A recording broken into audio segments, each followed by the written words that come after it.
கரூர் சொந்தங்கள், உங்கள் அனைவருக்கும் என்னுடைய வணக்கம்.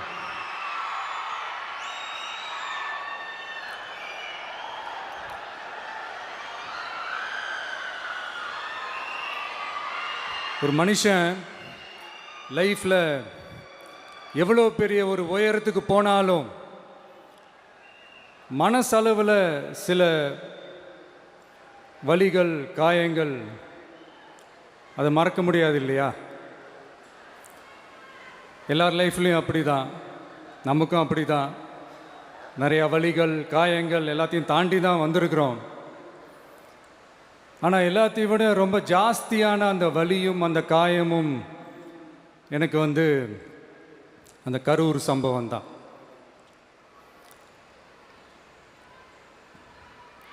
மக்களை சந்திக்கணும், மக்கள் பிரச்சனைகளை எடுத்து பேசணும். அதுக்காக தான் அந்த மக்கள் சந்திப்பு பயணத்தை தொடங்கி திருச்சி, அரியலூர், நாகப்பட்டினம், திருவாரூர், நாமக்கல், கரூர் அப்படின்னு சொல்லிட்டு போயிட்டுருந்தோம். அரியலூரில் அந்த மீட்டிங் முடிச்சுட்டு பெரம்பலூர் போகிறதுக்கு முன்னாடி அந்த பெரம்பலூர் போலீஸ் எங்களை அலர்ட் பண்ணாங்க. சரிங்க, கூட்டம் கொஞ்சம் ஜாஸ்தியாக இருக்குது, லேட் ஆகிடுச்சு, வராதிங்க அப்படின்ட்டு. So we had no choice. Police சொன்னால் நம்ம அதை ஒபே பண்ணி தானே ஆகணும். அதே நேரத்தில் பெரம்பலூர் மக்களோட அந்த சேஃப்டியும் மைண்டில் எடுத்துக்கிட்டு ஒரு மன வலியோடவே திரும்ப போயிட்டோம். அதுக்கப்புறம் பெரம்பலூர் தொகுதி மக்களுக்கு மன்னிப்பும் கேட்டோம். அதே மாதிரி நாமக்கல் அந்த மீட்டிங் முடிச்சுட்டு கரூர் வரும்போது அந்த கரூர் போலீஸ் எங்களை அலர்ட் பண்ணியிருக்கலாம்ல.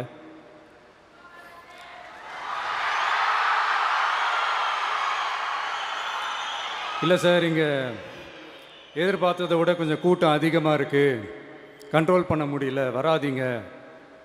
அண்ட் போலீஸ் நினச்சா அவங்க அந்த மீட்டிங்கே கேன்சல் பண்ணலாம். ஏதோ தப்பாக இருக்குது, ஏதோ தப்பாக தோணுது அப்படின்னு நினச்சிட்டாலே they have all the rights to cancel the meeting. எங்ககிட்ட கேட்கணும்லாம் ஒன்றும் அவசியமே கிடையாது. ஆனால் அதையெல்லாம் எதுவுமே செய்யாமல் அந்த ஹைவேலிருந்து அந்த ஸ்பாட்டுக்கு போலீஸே எங்களை உள்ளே கூட்டிகிட்டு வந்து விட்டு அந்த நாடகம்லாம் இருக்குது பாருங்க.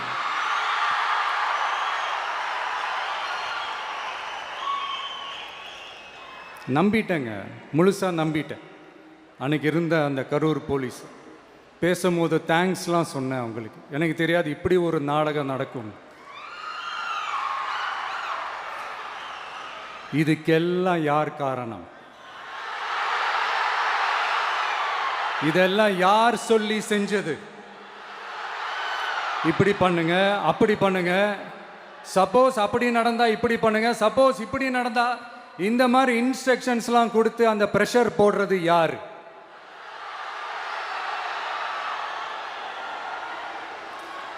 அந்த சம்பவத்தில் நம்ம யாரெல்லாம் இழந்திருக்கோம் தெரியுமா?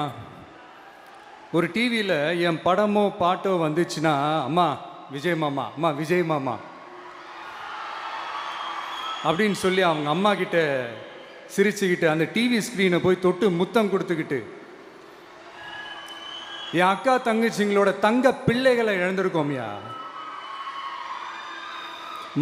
மழலை கூட சரியா வராதப்போ ஒரு பேப்பர் மேகசினில் என் ஃபோட்டோவை பார்த்தா அது சிரிச்சுக்கிட்டு அந்த கள்ளங்கபடம் இல்லாத அந்த சிரிப்பு, அந்த கடவுள் மாதிரி இருக்கிற அந்த பச்சை பிள்ளைங்களை இழந்திருக்கோம்யா.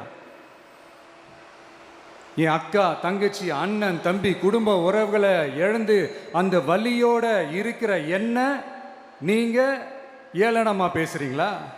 என் மேலே பழியை தூக்கி போடுறீங்களா? இப்படி ஒரு சம்பவம் நடந்துருச்சு. இது ஏன், எதனால், அதுக்கான பின்னணி என்னன்ட்டு அந்த வலியோட வீட்டில் உட்காந்துட்டு இருக்கிறேன். ஓடி ஒளிஞ்சிட்டான்னு வர சொல்கிறீங்களா? வாயின்னு முன்ன இருந்தா என்ன வேணாலும் பேசுவீங்களா?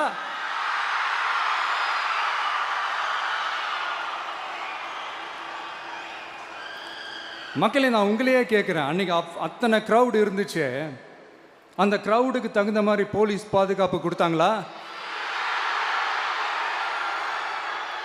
இந்த இடத்தை எடுத்துக்க சொல்லி நாங்கள் தான் சொன்னோம்னு ஒரு போலீஸ் ஆஃபீஸர் பேட்டி கொடுக்குறாரு. அதுக்கு என்ன அர்த்தம்? இவ்வளோ வலி, இவ்வளோ காயங்கள் கொடுத்துட்டு பழியை தூக்கி நம்ம மேலே போட்டுட்டு அதில் ஒரு அரசியல் ஆதாயம் தேடுறீங்களேயா? இதில் வாய் கூசாமல் சட்டசபையில் ஸ்டாலின் சார் நம்ம மேலே திருப்பி விட்டு அங்கே ஒரு அரசியல் செய்கிறாரு. அதுக்கு என்ன அர்த்தம்? நமக்காக வந்திருக்கிற மக்களை காக்க வைக்கிறதுக்கு நான் ஒன்றும் ஆதாயம் தேடுற அரசியல்வாதியெல்லாம் கிடையாது. மக்களுக்காக அரசியலுக்கு வந்தவன் இந்த விஜய். எனக்காக எல்லாமும் கொடுத்த என் மக்களுக்காக எல்லாத்தையும் விட்டுட்டு மக்களுக்காக மட்டுமே அரசியலுக்கு வந்தவன் இந்த விஜய். அவங்களுக்காக நன்றி கடன் செலுத்துறதுக்காக மட்டுமே அரசியலுக்கு வந்தவன் இந்த விஜய். உங்களுக்கு தான் இந்த விஜயை பற்றி நல்லா தெரியுமே. ஆனால் நம்ம எல்லாருக்குமே இத்தனை வலிகள் காயங்கள் கொடுத்தவங்களுக்கு இந்த 2026 தேர்தலில் தக்க பதிலடி கொடுத்துட்டீங்க. ஆனால் அது மட்டுமே பத்தாது மக்களே, அது மட்டுமே பத்தாது. காலகாலத்துக்கும் எழுந்திருக்கவே முடியாத அளவுக்கு நிரந்தரமான ஒரு பதிலடியை நீங்க கொடுத்துக்கிட்டே இருக்கணும்.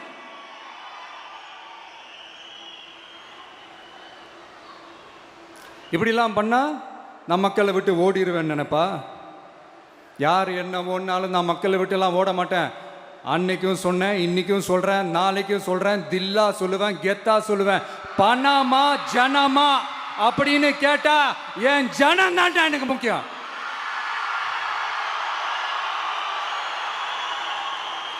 மக்களே, உங்களை விட எனக்கு இந்த காசு பணம் முக்கியமா என்ன? இவ்வளோ குறைகள் நம்ம மேலே சொல்கிறாங்களே, இப்போ நான் சொன்ன மாதிரி அவங்களால ஓப்பனாக சொல்ல முடியுமா? அந்த தில்லு இருக்கா, திராணி இருக்கா? ஒரு கிடையாது. ஆனால் நம்ம மக்கள் அமைச்சு கொடுத்த நம்ம அரசை குறைகள் மட்டும் டிசைனா மாடலாக குறைகள் மட்டும் சொல்லுவாங்க. ஒவ்வொரு டிபார்ட்மெண்ட்லேயும் அந்த பார்ட்டி ஃபண்ட், அந்த கட்சி நிதின்ற பேரில் அடிக்கிற கொள்ளையெல்லாம் இந்த தீய சக்தியாக இருக்கட்டும், தீந்து போன சக்தியாக இருக்கட்டும், ரெண்டு பேரும் மாறி மாறி இதே தான் செஞ்சிட்டு இருக்கிறாங்க.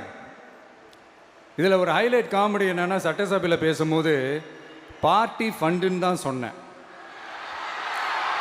அது எந்த பார்ட்டி, என்ன ஃபண்டு, யாரு, என்ன பேரு எதுவுமே சொல்ல. பார்ட்டி ஃபண்டுன்னு சொன்னவனை எடுத்தாங்க பாருங்க ஒரு ஓட்டம். எனக்கே ஃபஸ்ட்டு புரியல, ஏன்பா ஓடுறாங்க? அப்படி என்ன நம்ம இப்போ சொல்லிவிட்டோம்? அதான் அந்த குற்றம் உள்ள நெஞ்சுக்கு தான் குறுகுறேங்கும்.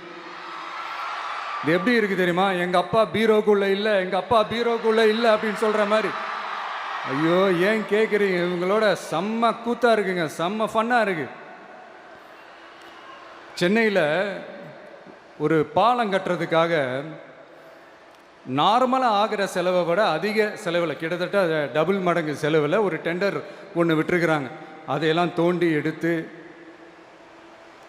அதெல்லாம் இப்போது கண்டுபிடிச்சி கேன்சல் பண்ணியிருக்கிறோம்.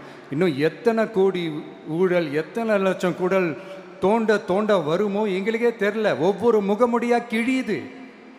ஐயோ, இந்த விஜய் ஒவ்வொரு கதையாக எடுத்து வெளியில் விட்டுருவான் போலேன்ட்டு திரும்புகிற பக்கம்லாம் கதறல் கதறல் கதறல், காதலேருந்து ரத்தம் வராத குறை. ஆமாம், இப்படி ஊழல்லே ஊறி போனவங்க இப்படி தான் இருப்பாங்க. இந்த 50-55 நாட்களில் அங்கே செஞ்ச சில விஷயங்கள்லாம் சட்டசபையிலே எடுத்து சொன்னேன். பட் இங்கே ஒரு சில விஷயங்கள் சொல்லணும்னு நினைக்கிறேன்.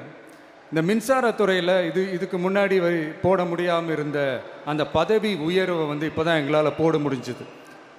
அதுக்காக ஒரு அக்கா அழுதுகிட்டே ஒரு நன்றி சொன்னாங்களே, அதெல்லாம் அவங்க கண்ணில் படாதே அந்த வீடியோலாம், குறை சொல்கிறவங்களுக்கு.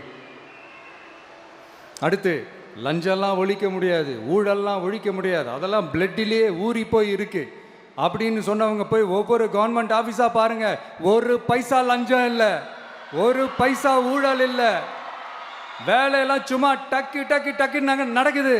ஒரு பெரியவர் ஒருத்தர் சொல்றாரு, தம்பி வேலையெல்லாம் நடக்குது, ஆனால் அதையும் தாண்டி எங்களுக்கு மரியாதை கொடுக்குறாங்க தம்பி, உட்கார வச்சுலாம் பேசுகிறாங்க. இதெல்லாம் இதுக்கு முன்னாடி நடந்ததே இல்லை. அவனை போய் பாரு, இவனை போய் பாரு, இந்த ஆஃபீஸரை போய் பாருன்னு சொல்லி அலைய விடுவாங்க. இப்போ லஞ்சம் இல்லை, ஊழல் இல்லை, வேலையெல்லாம் உடனே நடக்குது. மக்கள் அப்படி ஒரு பெருமூச்சு ஒன்று விடுறாங்க. அதை பார்த்து நமக்கு அப்படி ஒரு ஹாப்பினஸ். இதுக்கு மேலே என்ன வேணும்? ஏன் இதெல்லாம் பண்ண முடியாது? மனசுன்னு ஒன்று இருந்தால் பண்ணலாம். இப்போ பண்ணலை. அதே மாதிரி இந்த L&T நிறுவனத்தோட 18,000 600 crore-க்கு 3 திட்டங்கள் அந்த ஒப்பந்தம் அந்த கையெழுத்து போட்டிருக்கிறோம். கிட்டத்தட்ட 8200 பேருக்கு வேலை வாய்ப்பு. நான் சொல்கிறது அந்த 3 மாவட்டத்தை சேர்ந்தவங்களுக்கே அவ்வளோ வேலை வாய்ப்பு.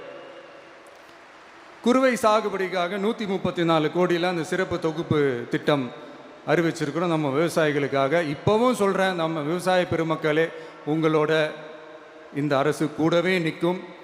பெண்கள் பாதுகாப்புக்காக சிங்கப்பெண் அதிரடி படை, அது உங்களுக்கு நல்லா முன்னாடியே தெரியும். வரப்போகிற அறிஞர் அண்ணா அவர்களுடைய பிறந்த நாளில் உங்கள் அண்ணனுடைய அரசில் தாய் மாமன் தங்க மோதிர திட்டம் அறிவிக்கப்படும். இதெல்லாம் கேட்டாங்களே, வாக்குறுதி கொடுத்தீங்களே, என்னாச்சு என்னாச்சுன்னு. இந்த தீய சக்தி மாதிரி ரீல் தாய் மாமன்லாம் கிடையாது, ரியல் தாய் மாமன். எப்படி ரியல் தாய் மாமன்.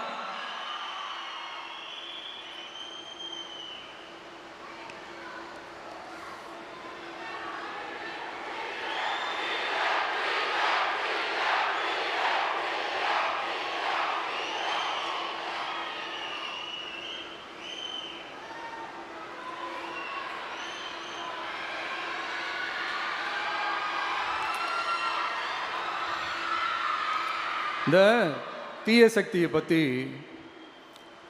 அவங்க நிர்வாகத்தை பற்றி ஒரு வெள்ளை அறிக்கையை ஒன்று வெளியிட்டோம்ல, அது ஷார்ட் அண்ட் ஸ்வீட்டாக சொல்லணுன்னா, ஒரு ஓட்டை பாத்திரத்துக்குள்ளே தண்ணி ஊற்றிக்கிட்டே இருந்திருக்கிறாங்க.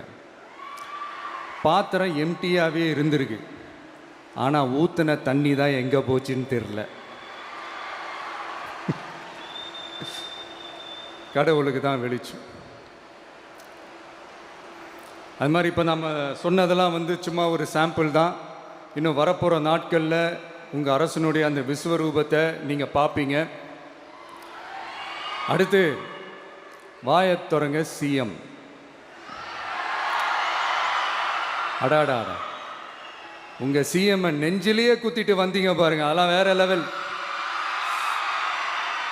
பேசுங்கன்றீங்க, பேசுனா எந்திரிச்சு ஓடிடுறீங்க. இனிமேல் பேச ஆரம்பிக்கிறதுக்கு முன்னாடி என்ன பண்ணணும் அப்படின்னா, ஒரு நண்பர் ஒருத்தர் சொன்னார், மாண்புமிகு பேரவைத் தலைவர் அவர்களே, எல்லா டோரையும் இழுத்து லாக் பண்ணுங்க அப்படின்னு சொல்லிட்டு தான் பேச்ச ஆரம்பிக்கணும் போல் இருக்கு. ஏன்னா பேசிட்டு இருக்கும் போதே எந்திரிச்சு ஓடிடுறாங்க. 5 நிமிஷம் பேசினதுக்கே குளத்தூரில் கொத்து பரோட்டா போட்டாங்க. இதுக்கு மேலே பேசினா மொத்தமாக முடிஞ்சிடும், பார்த்துக்கங்க. நாம் அரசியல் பேசினா விஜயெல்லாம் அரசியல் பேசலாமா அப்படிங்கிறது. சரிப்பா, நமக்கு எதுக்கு வம்பு, நம்ம பாட்டுக்கு நம்ம வேலையை பார்ப்போம், எதுக்கு அவங்கள பற்றி பேசிக்கிட்டு அப்படின்னு இருந்தால் விஜய்க்கு அரசியலே பேச தெரில அப்படிங்கிறது. இப்படியே மாறி மாறி மேகதாது அணையை பற்றி என்ன தெரியும், விஜயம் அதை பற்றி பேசலை. இப்படி நம்ம அரசியலுக்கு வந்ததுலேருந்தே ஒரு கூட்டம் குறை மேலே குறையா சொல்லிக்கிட்டு, பாட்டுக்கு பாட்டு கச்சேரி எங்களுக்கும் பண்ண தெரியும், பண்ணலாமா? இந்த மேகதாது அணை சம்பந்தமான அந்த வழக்கில் தமிழ்நாட்டோட பெட்டிஷனை சுப்ரீம் கோர்ட் எப்போ ரிஜெக்ட் பண்ணிச்சு? அப்போ யார் ஆட்சியில் இருந்தா? ஏன் ஒழுங்காக வாதாடல? நீங்கள் ஒழுங்காக வாதாடி இருந்தீங்கன்னா அதை ரிஜெக்ட் பண்ணியிருக்க மாட்டாங்கல்ல. ஏன் ஸ்டாலின் சார் வேணும்னே விட்டுட்டாரா? ஏன் இப்படிலாம் கேள்வி கேட்கலாமா? இப்படிலாம் கேள்வி கேட்டால் தான் மேகதாது அணையை பற்றி பேசுனதா அர்த்தமா? ஏன் அந்த ஸ்டேட்டு சிஎம் பேசுகிறாரு, நீங்கள் ஏன் பேசலை அப்படின்னா, நம்ம ஸ்டேட்டோட உரிமையை எங்கே நிலைநிறுத்தணுமோ அதுக்காக வேலை பார்க்குறது மட்டும்தான் முக்கியம். சும்மா சவால் விட்டுக்கிட்டு சீண்டி பார், நான் யார் தெரியுமா, தொட்டு பார், இப்படிலாம் பேசிக்கிட்டு இருந்தால் வேலைக்கு ஆகாது. சும்மா பேசி பேசி பிரச்சனையை வளர்த்துக்கிட்டு யார் மேலே அது பழியை தூக்கி போட்டுட்டு அப்புறம் மக்களை அம்போன்னு தெருவில் விட்டுட்டு இப்படி தான் ஒரு அரசியல் பண்ணணும்னா அந்த அரசியல் நமக்கு தேவையும் இல்லை, அதை நம்ம செய்யவும் போகிறதில்ல. Talk less work more mode தான், அதுதான் நம்ம பாலிசியே. அதனால தான் சட்டசபையில் அந்த அரசினர் தீர்மானம்னு சொல்லி ஒன்று கொண்டு வந்தோம். அது எப்படி டு டேக் இட் ஃபார்வர்டு, எப்படி கொண்டு போகணுமோ அதை சரியாக செய்வோம்.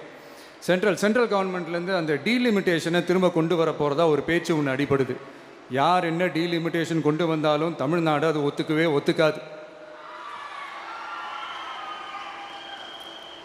நமக்கான இடத்த யாரும் பறிக்கவும் முடியாது, அது பறிக்கவும் விட மாட்டோம். இப்படி நாம் இருக்கும்போது இந்த தீய சக்தி திமுக எங்கே போய் நிற்குது, யார் கதவை தட்டிக்கிட்டு நிற்குது, அது உங்களுக்கே நல்லா தெரியும். மக்களே, இந்த தீய சக்தியும் தீந்து போன சக்தியும் வேறலாம் இல்லை, கூட்டு களவாணிங்க. சொல்ல முடியுமா அவங்களால? எங்களுக்குள்ள ஒட்டும் இல்லை, உறவும் இல்லை, அறிவிக்க முடியுமா? நிரூபிக்க முடியுமா? இந்த வரப்போகிற இடைத்தேர்தலில் அதை நிரூபித்து காட்டுங்க, அப்புறமா பேசுங்க. மக்களை, என் மனசை விட்டு கரூர் எப்பவும் நீங்கவே நீங்காது. நமக்கு ஏற்பட்ட வேதனையான சம்பவத்தை, நமக்கு எதிராக நடந்த சதிய சூழ்ச்சியை இனி வர்ற ஜென்ரேஷனும் அவங்களுக்கு தெரியப்படுத்தணும்ல. அதுக்காகவே இனி ஒரு அரசியல் சதிய, அரசியல் சூழ்ச்சியை யாரும் யோசிக்கவே கூடாதுன்றதுக்காகவே கரூரில் ஒரு நினைவு சின்னத்தை நம்ம டிவிகே சார்பாக அமைக்கப்படும் அப்படின்றத அறிவிக்கிறோம். அப்புறம் கரூர்லேருந்து ஒட்டுமொத்த தமிழ்நாட்டு மக்களுக்கும் சொல்கிறேன், உங்கள் டிவிகே அரசு உங்களுக்காகத்தான் உழைக்கும். அடிப்படை வசதிகளை முதல்ல நிறைவேற்றணும். ஒரு பக்கம் நிதி நிலைமையை சரி செஞ்சுக்கிட்டே, இன்னொரு பக்கம் அப்படியே நாம் சொன்னதில் ப்ரையாரிட்டி பார்த்து ஒவ்வொன்றா படிப்படியாக நிறைவேற்ற ட்ரை பண்ணுவோம். இது எப்பவும் உங்களுக்கான அரசாக தான் இருக்கும். இந்த விஜய் உங்கள் விஜயாக தான் இருப்பான். நீங்கள் உரிமையோட உங்கள் கவர்மெண்ட்டை நீங்கள் அணுகலாம். இந்த தீய சக்தி ஆட்சி முடிஞ்சு பொட்டிக்குள்ளே போனதுலேருந்து என்னென்னமோ பண்ணுறாங்க, இது ஏதோ பேசுகிறாங்க, சோஃபாங்கிறாங்க, வாஷிங் மிஷினுங்கிறாங்க. இந்த அரசியல் வியாபாரம் பண்ணுறதுக்கான அந்த வெண்டிங் மெஷினே அவங்க தான். யார்? இந்த திமுக. இதில் நம்மளை பார்த்து வாஷிங் மிஷினுங்கிறாங்க. எலெக்ஷனில் ஓட்டுக்கு காசு கொடுக்குற அந்த கலாச்சாரத்தையே, அந்த கல்ச்சரை அடித்து நொறுக்கி இருக்கிறோம். எலெக்ஷன்லேயே அப்படி வேலை பார்த்த நமக்கு எதுக்கு இந்த குதிரை, கழுதை, ஒட்டக பேரெல்லாம்? மக்களின் பக்கம். அப்படி இருக்கும்போது நமக்கு எதுக்கு இந்த பேரெல்லாம்? இந்த திருட்டு திமுக ஆட்சியை வச்சுக்கிட்டு ஊரடிச்சு ஒலையில போட்டு இந்த கொள்ளையை அடித்ததுனால தான் உங்கள் கரூர் கம்பெனி ஓனர் ஒருத்தர் எங்கே இருக்காருன்னே தெரியாமல் ஓடு ஓடு ஓடு ஓடு ஓடு ஓடு ஓடு ஓடு வராம் பாரு வேட்டக்காரன் ஓடினே இருக்கிறாரு. இன்னொருத்தர் ஃபாரின்ல போய் ஒளிஞ்சுக்கிட்டார். ஃபாரின் ஸ்டாலின் சார்ன்னு நினச்சிட போறீங்க. அவர் இல்லை. எனக்கு எப்பவுமே ஸ்டாலின் சார் மேலே ஒரு தனி பாசம் ஒன்று உண்டு. அவர் கிடையாது, இவர் வேற. சிங்கப்பூருக்கு செக்கப்புக்கு போனார்ல அவர். இன்னும் தோண்ட எத்தனை பேர் மாட்ட போகிறாங்களோ தெரில. உங்ககிட்ட யாராவது லஞ்சம் ஏதாவது கேட்டாங்கன்னா கொடுக்க முடியாது சொல்லுங்கள், நான் இருக்கேன் உங்களோட. அப்படியே யாராவது ஃபோர்ஸ் பண்ணாங்கன்னா, இது எங்க மகன், எங்க புள்ள, எங்க அண்ணன், எங்க தம்பி, எங்க விஜய், எங்க விஜயோட ஆட்சின்னு ஸ்ட்ராங்கா சொல்லுங்க. மக்களை, நீங்க கூட இருக்கும் போது லஞ்ச ஊழல் மட்டும் இல்லை, அதிகாரத்தை வச்சு ஆட்டம் போடுற யாரா இருந்தாலும் அடங்கிடுவாங்க. இந்த கடமை, கண்ணியம், கட்டுப்பாடுன்ட்டு ஒரு காலத்தில் கொள்கையோடு இருந்த கட்சியெல்லாம் இன்னைக்கு எப்படி இருக்கான்னு உங்களுக்கே தெரியும். அதாவது இந்த டிவிகே கட்சியோட தலைவரை எதிர்க்கிறதுல ஒரு நியாயம் இருக்கு. ஏன்னா உங்கள் பொழப்பில் மண்ணள்ளி போட்டான். என்ன, இந்த ஊழல் லஞ்சம்லாம் பண்ண மாட்டேன்னு சொல்லி உங்கள் அரசியலையே ஒரு தெருமுனைக்கு கொண்டாந்து விட்டான். மக்கள் வேற அவனை தான் நம்புகிறாங்க. ஸோ இந்த விஜயை எதிர்க்கிறதுல ஒரு அரசியல் நியாயம் இருக்குது, அது புரிஞ்சிக்கலாம். ஆனால் இன்னைக்கு இந்த விஜயை மக்கள் ஓட்டு போட்டு ஜெயிக்க வச்சு ஒரு தீர்ப்பை கொடுத்து மக்களுக்காக வேலை செய்கிறதுக்காக முதலமைச்சராக உட்கார வச்சிருக்கிறாங்க. என்னமோ இன்னமும் நீங்கள் தான் ஆட்சியில் இருக்கிற மாதிரி. விஜய் கரூருக்கெல்லாம் போகக்கூடாது, விஜய் இங்கே போகக்கூடாது, அது செய்யக்கூடாது, இது செய்யக்கூடாதுன்னு எனக்கு புரியலையே. ஆட்சியில் இருக்கும் போது தான் இவ்வளோ கட்டுப்பாடெல்லாம் போட்டிங்க, எஸ்ஓபிஸ்லாம் போட்டிங்க, ஸ்டாலின் சார் ஆப்ரேட்டிங் ப்ரொசீஜர்லாம் போட்டிங்க. இப்போவும் அதே பண்ணிட்டு இருந்தீங்கன்னா என்ன சார் நியாயம்? இல்லை, நான் தெரியாமல் தான் கேட்குறேன். இன்னும் கனவுலையே இருக்கிறீங்களா? முதல்ல முழிச்சு வாங்க, ரியாலிட்டிக்கு வாங்க. உங்கள் ஆட்சியெல்லாம் வீட்டுக்கு போய் டிவிக்கேன்னு ஒரு ஆட்சி வந்து ரொம்ப நாள் ஆச்சு. ஒழுங்கா படி என்று சுப்ரீம் கோர்ட் ஓங்கி மண்டேலியே நறுக்கு நறுக்கு நறுக்கு என்று செம்மட்டியாலே அடிச்சும் இந்த திமுக முழிச்சிக்கலை அப்படின்னா அப்போ கொஞ்சம் கஷ்டம்தான். வெற்றி தோல்வியெல்லாம் அரசியலில் சகஜம் சார். அதுக்காகலாம் வெறி பிடிச்சி இந்த பதவி வெறி பிடிச்செல்லாம் அலைய தேவையில்லை. நல்ல விதமாகவே சொல்கிறேன், நியாயமான அரசியல் பண்ணுங்க. ஓ, அதுதான் உங்களுக்கு தெரியாதுல்ல. இந்த தீய சக்தி திருத்தவும் முடியாது, அவங்களா திருந்துவாங்கன்னு பார்த்தா அதுவும் நடக்க போகிறதில்ல. அதனால் வரப்போகிற இடைத்தேர்தலில் மக்களே, இந்த தீய சக்தி திமுகவை நல்லா வெச்சு வெளுத்து விடுங்க. கான்ஃபிடண்டா இருங்க மக்களே, நல்லதே நடக்கும், வெற்றி நிச்சயம். மீண்டும் சந்திக்கும் வரை நன்றி, வணக்கம்.